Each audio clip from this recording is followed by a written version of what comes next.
Today, we focus on a passage that speaks directly to the end of days, a time marked by unprecedented turmoil and urgency.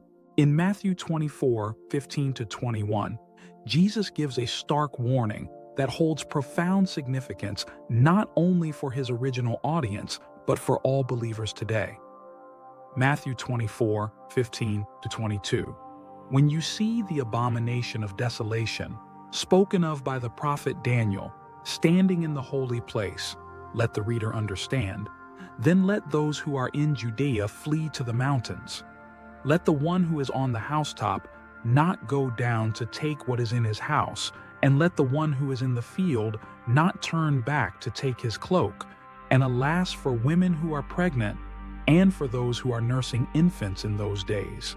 Pray that your flight may not be in winter or on a Sabbath, for then there will be great tribulation, such as has not been from the beginning of the world until now, no, and never will be. And if those days had not been cut short, no human being would be saved. But for the sake of the elect, those days will be cut short. In this message, Jesus paints a vivid picture of the Great Tribulation, a period of immense suffering that will signal the culmination of God's plan for humanity. The passage urges swift action, particularly for those in Judea, who must flee to the mountains to escape the coming devastation. The command to flee without delay, even abandoning personal belongings, underscores the urgency of the situation. Jesus warns that the abomination of desolation, first prophesied by Daniel, is a key marker for this tribulation, a horrific event defiling the sacred, leading to widespread chaos. Historically, many scholars point to events like the desecration of the Jewish temple in 167 BC by Antiochus IV Epiphanes as a partial fulfillment of this prophecy. However, Jesus references a future event, one that will take place near the end of days, not just for those in Judea, but for all humanity. While some believe that a partial fulfillment came in AD 70 with the destruction of Jerusalem, the ultimate realization of this prophecy lies in the future, tied to the rise of the Antichrist and global upheaval. The abomination of desolation represents not just any event, but a pivotal, catastrophic moment. As seen in Revelation and 2 Thessalonians, this event will involve the desecration of holy places, signaling the final rebellion against God. The Great Tribulation will be unlike anything seen before in history, characterized by worldwide chaos and divine judgment. Jesus' warning to flee to the mountains speaks both practically and symbolically. Historically, mountains have served as places of refuge, such as when David fled from King Saul. In the end times, the mountains symbolize an urgent escape from danger, reflecting the swiftness needed to survive during this global tribulation.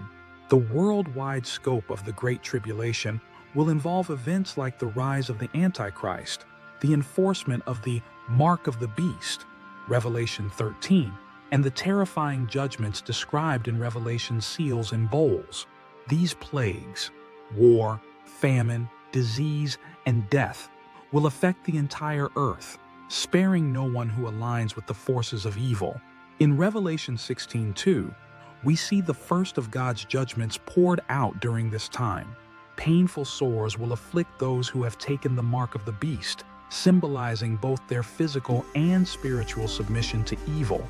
These sores serve as divine retribution for those who have chosen to worship the beast and reject God. Jesus' words in Matthew 24:21 make it clear. The suffering of the Great Tribulation will be unparalleled. It will eclipse every catastrophe, war, or disaster in history, marking the zenith of human suffering. Yet even amidst this, God's redemptive purpose remains. The Great Tribulation is both a judgment and a final opportunity for repentance, as God seeks to purify the world and prepare it for Christ's return.